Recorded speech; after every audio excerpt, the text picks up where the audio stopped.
By day 7, the food you thought would save you could be the thing that... Picture this. You wake up under a wall of green.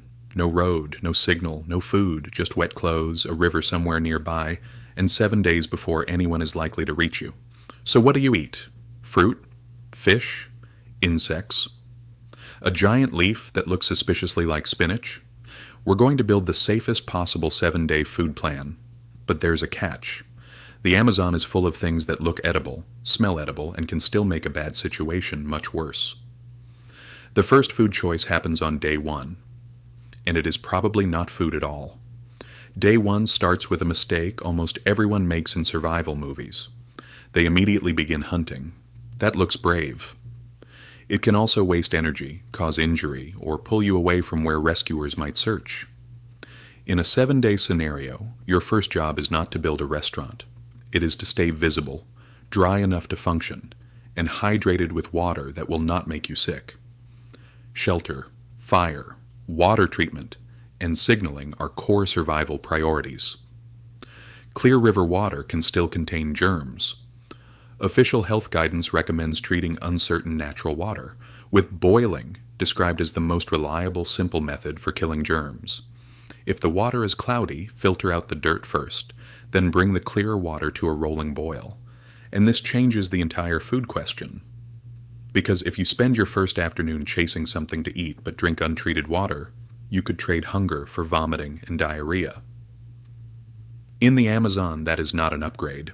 So your first meal is time saved by not panicking, time spent building a visible camp near usable water, but away from an unstable bank, time spent making fire and signaling. Only after that do we open the menu. There are 3 realistic food categories. The first is recognizable plant food.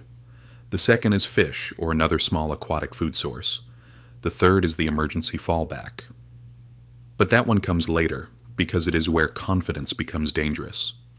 On day 2, you start looking for food without turning the jungle into a guessing game. The Amazon really does produce edible foods that people know around the world. Acai comes from Amazonian palms and is an important food in parts of the region. Brazil nuts also grow across the Amazon basin and are collected from wild forests. But seeing those names in a supermarket does not mean you can safely identify them in a forest. This is where movies lie to us. Real life is not that convenient.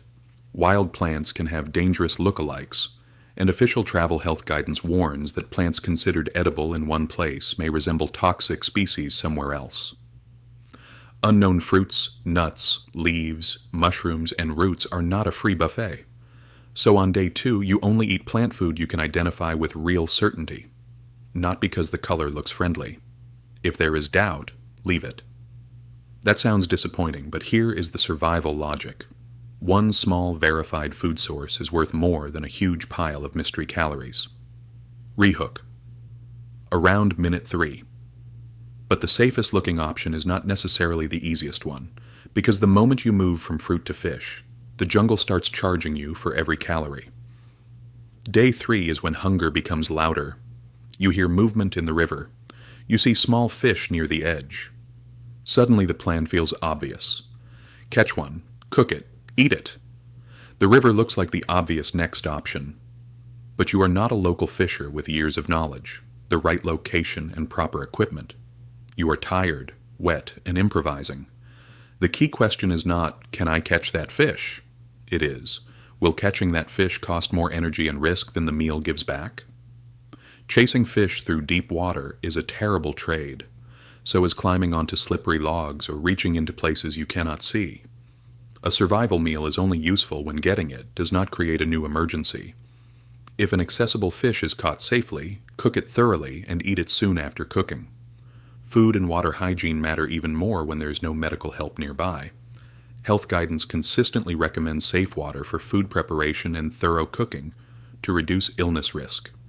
Now imagine the end of day 3. You have had a little food, maybe none.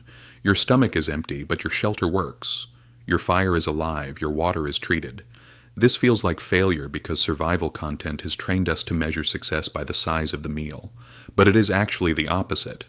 The person with no dinner and clean water may be in a far better position than the person with a huge pile of unknown fruit and a stomach beginning to turn. Day 4 is where the mental battle begins. You are surrounded by life, yet very little of it is safely available to you. That abundance creates pressure.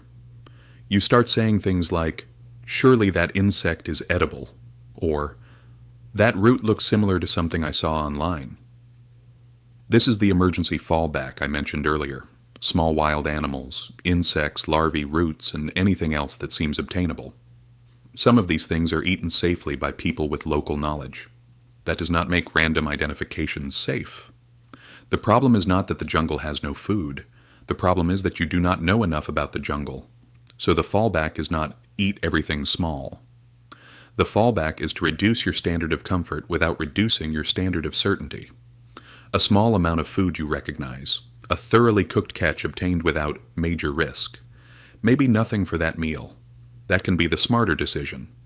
By day 5, your body wants you to become reckless. You may move faster, reach farther, and stop checking your surroundings. But now the food strategy shifts again.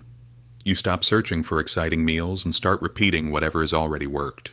The same safe water routine, the same low-risk collection area, the same known food if it is still available, no experiments, no dramatic hunt, because repetition is boring on camera, but brilliant in survival. Rehook. Around minute 6. And here is where everything changes. The best food on day 6 may not be the food with the most calories. It may be the food that keeps you close enough to be rescued. Imagine you discover a promising fruit tree half a mile away, or you see signs of fish farther downstream. Do you move camp? Probably not for food alone. Every step away from a visible location increases the chance of injury, disorientation, and missed rescue. Shelter, fire, signaling, water, and food are connected. If a meal pulls you away from the system keeping you alive, it may be too expensive. So day 6 becomes an energy budget. You spend energy only when the return is clear. You maintain fuel, your signal, and treated water. You eat what is verified and nearby. You do not gamble the entire week for one impressive dinner, and then comes day 7. At this point, the fantasy meal is gone. No giant grilled fish or cinematic feast. Your ideal day 7 meal is almost boring. A modest amount of known safe food, cooked if necessary, eaten with treated water. While you remain near your signal and shelter. That is the delayed answer. If you were lost in the Amazon for 7 days, what would you eat? Not what ever looks most delicious. You would eat the food with the lowest uncertainty and the lowest collection risk. You would avoid unknown plants. You would treat the water used for drinking and cooking. You would cook animal food thoroughly. And some days you might choose to eat very little rather than gamble on the wrong thing. This is not a field guide, and real survival decisions depend on your health, exact location, equipment, season, and local species. The smartest move is always preparation, a route shared with someone you trust, proper emergency gear, and local expertise before entering remote terrain. But now I want to know what you would choose. 7 days, one safe water source, no packaged food. Would you risk an unknown fruit, spend energy trying to catch fish, or accept hunger and stay close to your rescue signal? Tell me your choice below.